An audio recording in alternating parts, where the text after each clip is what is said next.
This is what happened when we tested a supermarket air fryer with some of our favourite air fryer recipes. So we're going to start with some of these beer battered cod bites. And these are brilliant size because these are about the same size as chicken nuggets. You can do chicken nuggets, fish nuggets, or vegetarian nuggets in this example. And basically, you're just testing to see if it matches the theory of the time and temp. In the cookbook, we recommend 9 minutes at 180 Celsius, that's 360 Fahrenheit, in a regular air fryer. But remember, we're using a test of temperature here. So like I'm recommending you do when you get the cookbook, if you are using a cheaper air fryer or a brand that's not as efficient, then we're going to take it up to 200 Celsius instead of 180 and just see if this experiment works. So open up your air fry basket, and then there, yep, they're about the same size as a regular chicken nugget, so they're perfect as an example.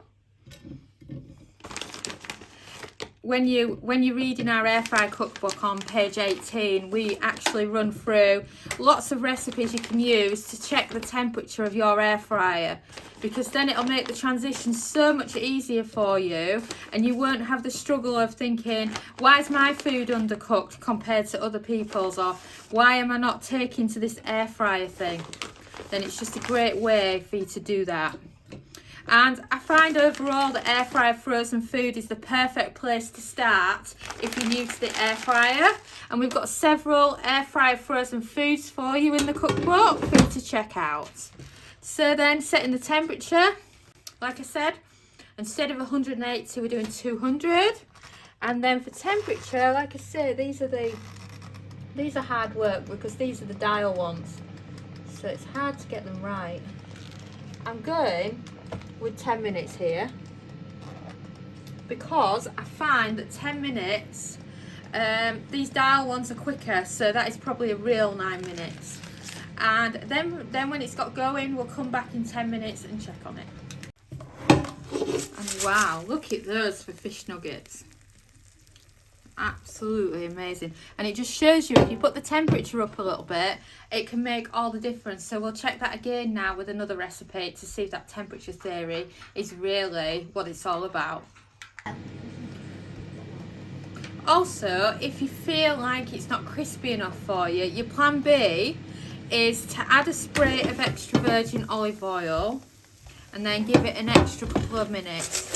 And as you can see here, we've just added a couple of extra minutes, some extra virgin olive oil spray, and the lovely and crispy and like typical battered fish bites that you get from the fish and chip shop. They're just absolutely amazing. So that's what you can do if you feel like they're lacking at all in the crispiness, and you can do that with any food in the air fryer, regardless of which air fryer you own.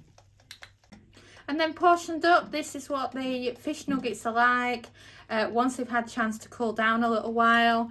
And I just love the battered texture of them. And honestly, frozen food in the air fryer is brilliant. And like I say, frozen food is quite cheap for you to be able to experiment and test how good a function the temperature setting is on your air fryer.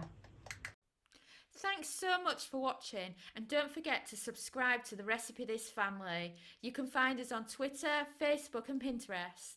We also have a weekly newsletter at recipethis.com/newsletter, where we share with you our latest kitchen gadget recipes, what we're cooking in the Milner kitchen, and so much more. As well as this, we recommend that you subscribe to our YouTube channel, and then whenever we have a new video, you will be the first to know. And if you want to know about all our future videos, then I recommend you hit the bell for instant notifications.